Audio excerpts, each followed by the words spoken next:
Hello, I'm Belva Davis, and welcome to This Week in Northern California. Tonight, we explore and explain some of the top issues and candidates' races on the June 8th ballot with 4 political reporters. Joining me are Rachel Gordon, staff writer for the San Francisco Chronicle; Josh Richman, regional legal and public and political affairs reporter for the Oakland Tribune; Carla Marinucci, political reporter for the San Francisco Chronicle; and from Sacramento, John Myers, Sacramento bureau chief for KQED Public Radio. Carla, let's start with you. President Obama was in town just a few days ago on behalf of Senator Barbara Boxer for a fundraiser. Now, she's largely uncontested in this race, so why did she need the president? Well, this is a big stakes race. It is a very big stage, California. And the fact that Barack Obama came back this week with all the oil spill going on for the second time in 40 days to California shows you that California is the line in the sand here. They cannot afford to lose California, whether it's the governor's race or the U.S. Senate race. And Barbara Boxer, on 3 counts, has 3 challengers, each of them whom pose a potential problem for her. Carly Fiorina, the wealthy Hewlett-Packard CEO, has money to burn. She's already put more than $5 million of her own money into this race. Boxer has never been up against a woman before. Tom Campbell, a moderate pro-choice Republican. Boxer's never been up against a moderate pro-choice Republican. And Chuck DeVore, the assemblyman from Irvine, is a Tea Party darling. He's considered a long shot, but boy, she does have her work cut out for her in all 3. And she, the money in the bank is an important thing. She's got almost $10 million now since Obama came in. I was at those fundraisers. They were packed to the rafters. And it just showed for California, this is an important race. The governor's race is important. If you think about it, if that race is lost to the Republicans, Obama will have to come back here and campaign going into the presidential election. That would be a huge problem for the president and for the Democratic Party. So in both these races, too much is at stake. There's a lot of attention and a lot of money that are going to go into these races. Carla, how is Boxer positioning herself? Is she moving to the left or to the right in this race, or is she staying the course where she's been? Is it a new Barbara Boxer this she's time? Absolutely staying the course. And she can very much draw a contrast to the Republicans on the other side. Look, the oil drilling, Gulf oil thing this week, the disaster, it's a perfect example where she got up there in front of these fundraisers and said, hey, those guys are all for drill, baby, drill.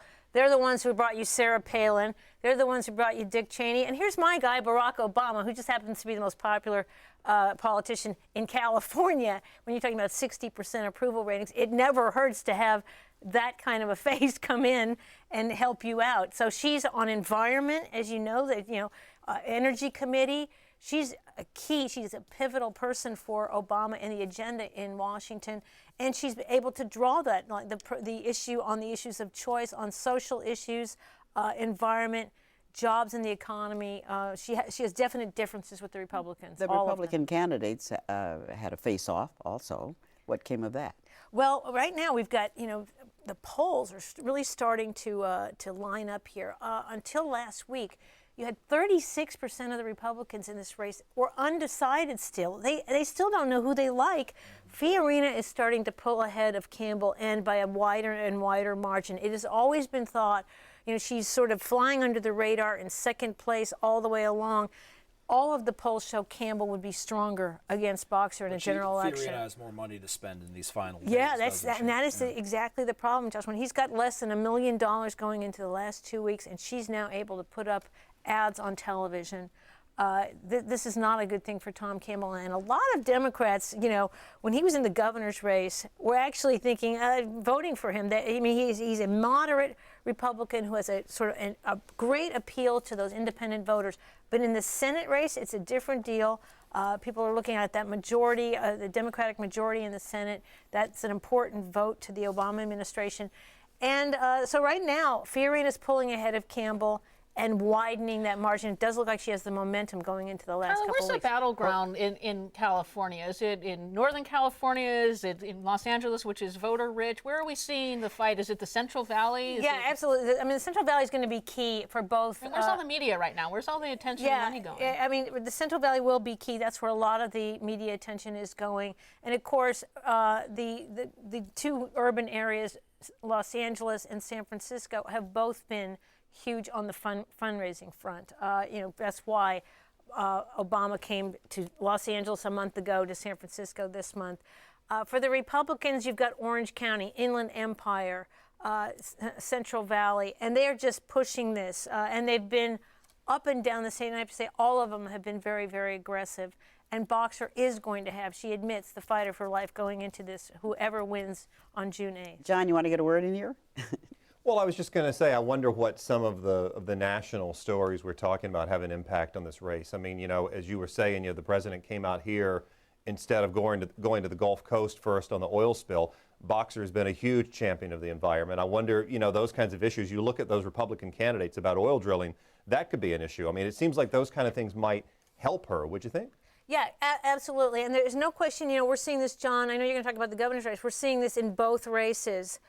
This issue of oil drilling and environment, this is where the Democrats and the Republicans are really drawing a line here and really contrasting with each other. You're talking about the Gulf oil spill, a massive, devastating, the largest in U.S. history, and the Democrats are able to say, we've been opposed to offshore oil drilling in California, and they're fighting it all the way through. And when you talk about in the governor's race as well, Jerry Brown. This is an issue that it matters to not only to Democratic voters, but to independent voters in California. And it extends to AB 32, the landmark greenhouse gases bill. The Republicans and the Democrats in both these races have very different viewpoints. In trying to talk about these races, it's hard to separate because we talk about universal issues. And I bet if we did a word count, you two, John Myers, and you, Carla, you would talk about money almost as much as you talk about any other issue. So, John, tell us where we are in the big money race. Well, every time we look at the campaign finance reports, as my colleagues there on the panel know, you just continue to shake your head and go, where is the upper limit on this race and the race for governor in the Republican primary? So you've got Meg, we got these reports this week. You have Meg Whitman, who has $80 million so far that she's spent. $80 million, $68 million of it is her own money. She spent $34 million in the last 2 months. I know, Carla, I'm going to steal this line from you, Carla. You wrote it in the Chronicle that it's like $500,000 every day for the last 2 months. Right. And by comparison, I think which is my favorite comparison of this whole race, Jerry Brown has spent $400,000 for the entire year. Meg Whitman is spending $500,000 a day at this point. Steve Poizner, $24 million of his own money. And this is just really hard to fathom. I think at a certain point, you wonder, is there any more money that can do any good? I mean, we're looking at these polls. We had a poll in the Republican primary for governor last week that showed the gap was at 9 points. Meg Whitman's big lead had shrunk to 9. We're hearing the lead has grown again. But you wonder at a certain point, how much more money can you spend to really have an impact in this race when you are just blanketing the airwaves all the time? Especially, John, since she seemed to be in a much better position in the polls before she started spending all of that money. And all of the progress that Poizner seems to have made has come not out of the undecideds. It's come directly out of the people who had been backing her, it seemed like, right? Yeah, I think so. And what's fascinating about this race is that, I think people are going to, we don't know who's going to win the primary for sure. We all have a gut instinct that Whitman's probably going to hold on. I think that's the conventional wisdom. But, when people go back and look at this race, they're going to wonder, for Steve Poizner, did he wait too long to go up and respond and go on the air and spend his own money and attack Whitman? And, could he have gotten further? I mean, when you look at that support in the last poll where he had, 29 points, was that the ceiling of support for Steve Poizner? And again, we talk about I was just going to say, we talk about undecideds in the Senate race. There were 31% undecided in that last statewide poll for this race. And you've got to wonder, what else do these people want to know? One of the things I hear from Republican consultants who watch absentee ballots is they said, unlike most years, a lot of Republican voters are holding on to those absentee ballots. They haven't mailed them in yet because they just don't know who to pick. I think this is the unprecedented thing in this race where Whitman had that 50-point lead a couple months back. Those people moved over into the undecided column. And now the question is, are they going to go back to her? Nobody's seen anything like this, considering the money that she's spending. I mean, we saw her today in Redwood City.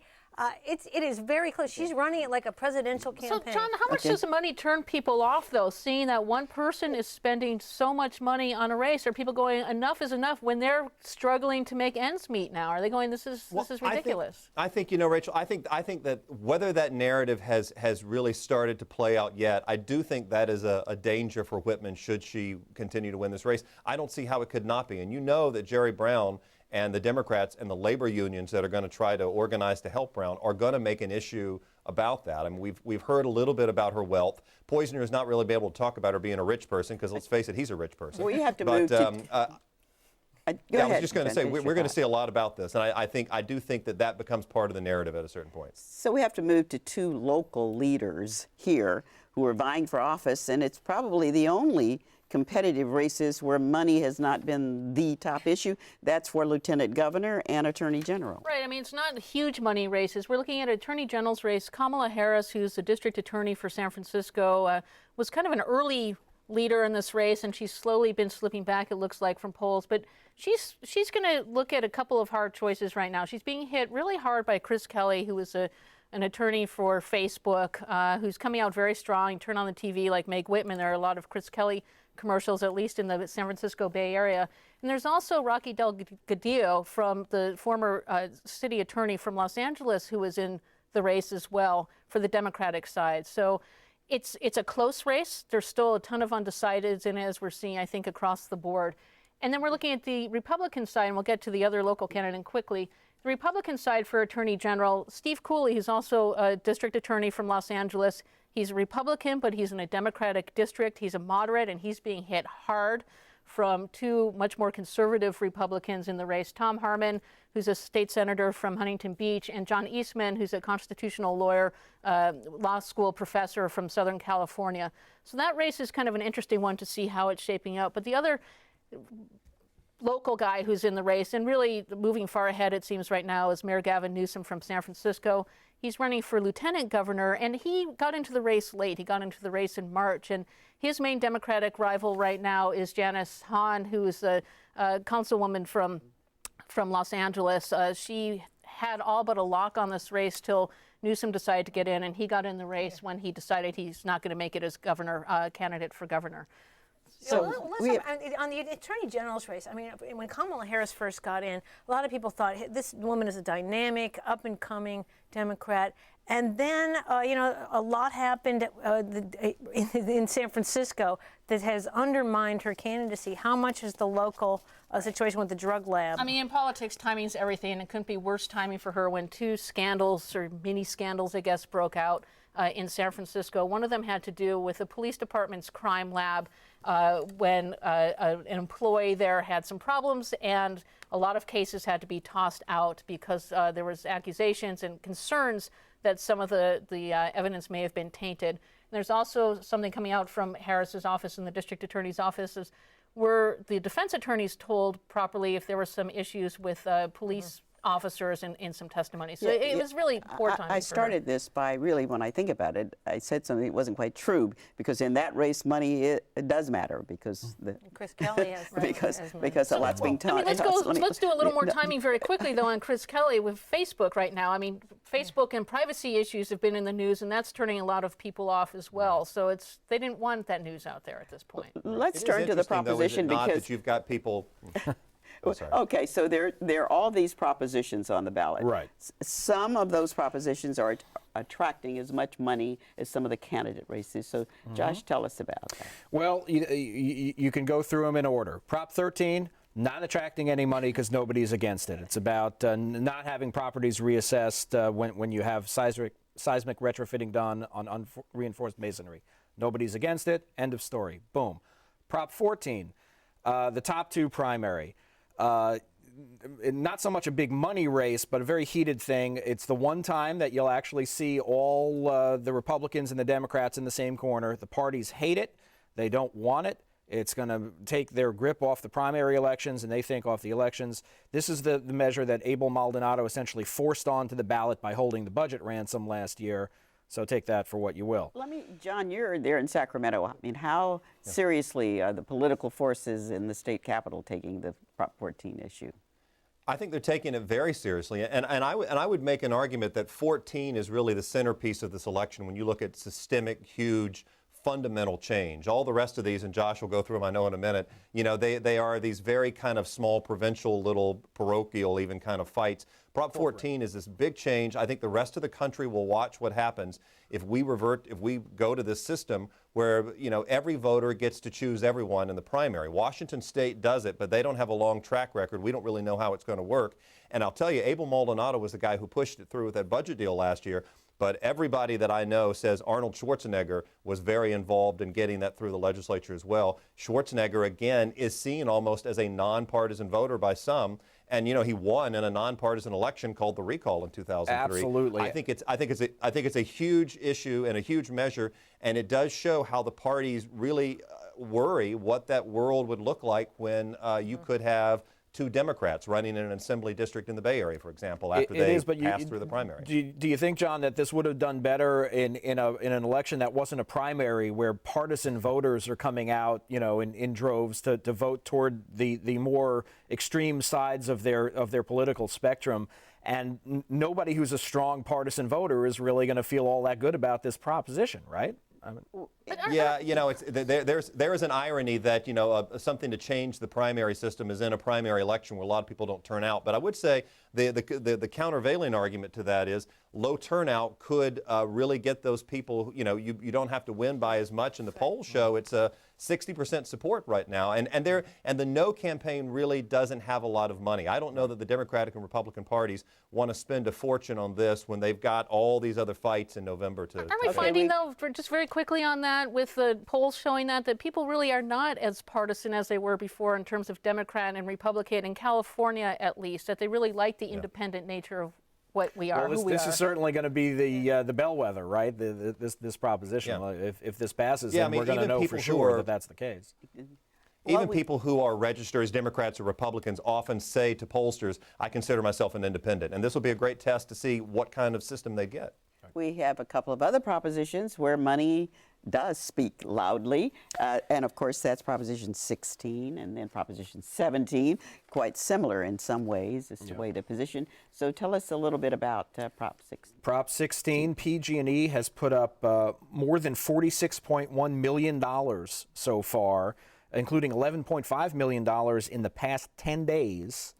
To push through this measure that essentially would make it more difficult for cities, localities, I should say, to decide to go to public power instead of PG&E. They call it the Right to Vote Act or something like that. It would require a 2/3 vote of that locality, and it is completely bought and paid for by PG&E because it's seen as a threat to their business. And similarly, I think Prop 17, which comes on the heels of that, is almost entirely funded by Mercury Insurance. $15 million. This one company has put up $1 million today. This is one of the more confusing propositions on the ballot.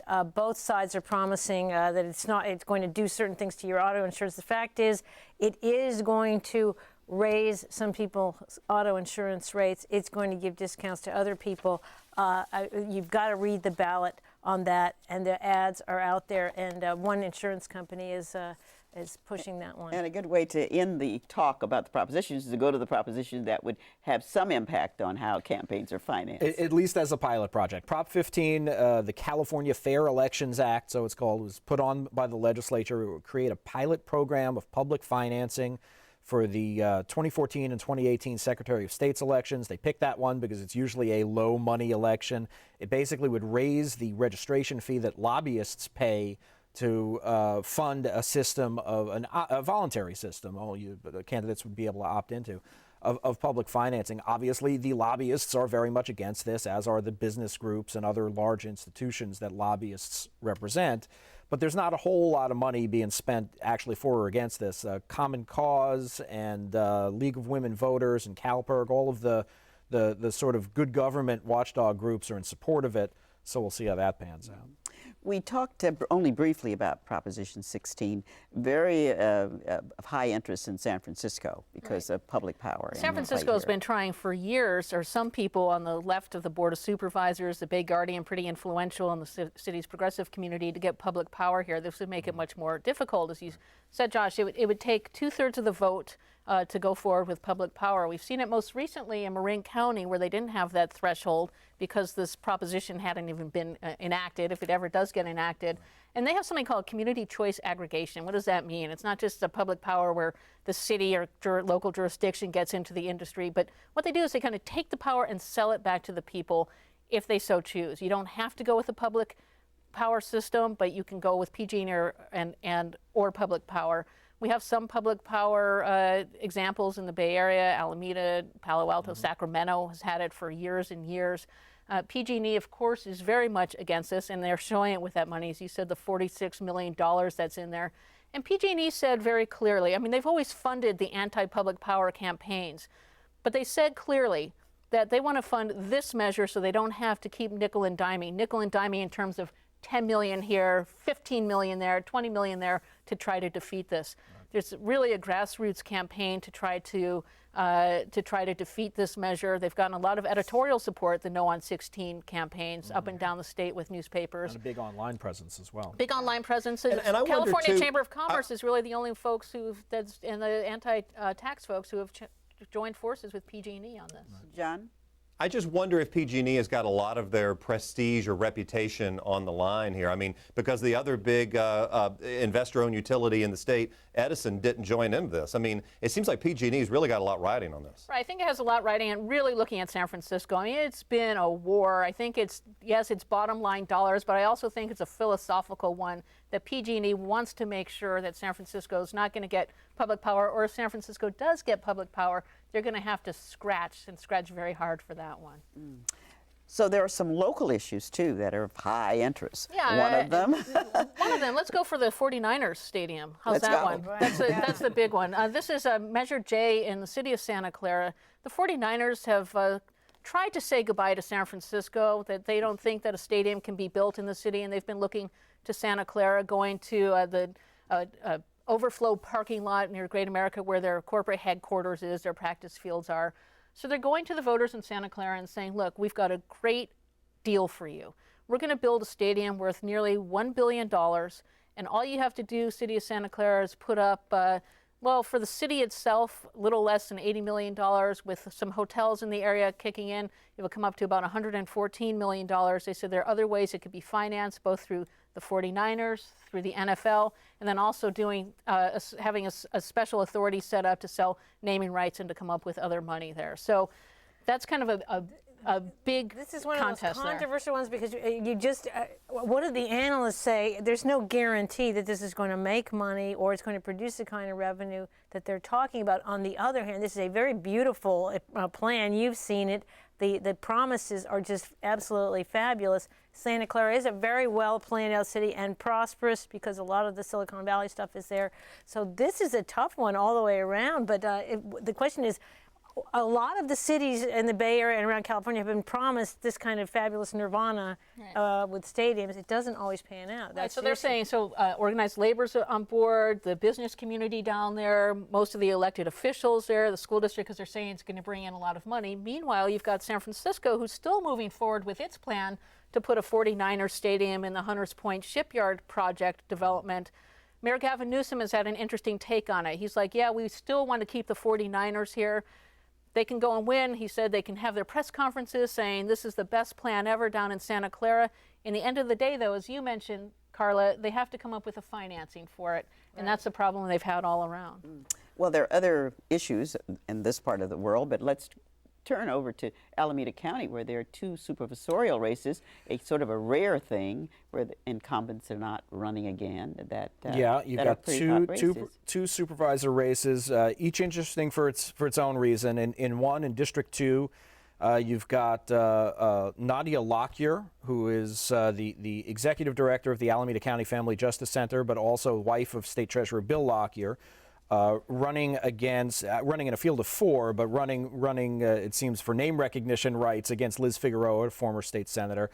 Nadia Lockyer is much better funded. She's received about $460,000 plus from her husband's campaign and contributions, which has fueled a massive direct mail blitz and sort of raised some eyebrows. Josh, there was the stories this week about how she's identified herself as a deputy district attorney in the Alameda County. Not. Yeah, and she is not. How much is that going to hurt her? Well, I don't know. She works for the district attorney's office in a different capacity.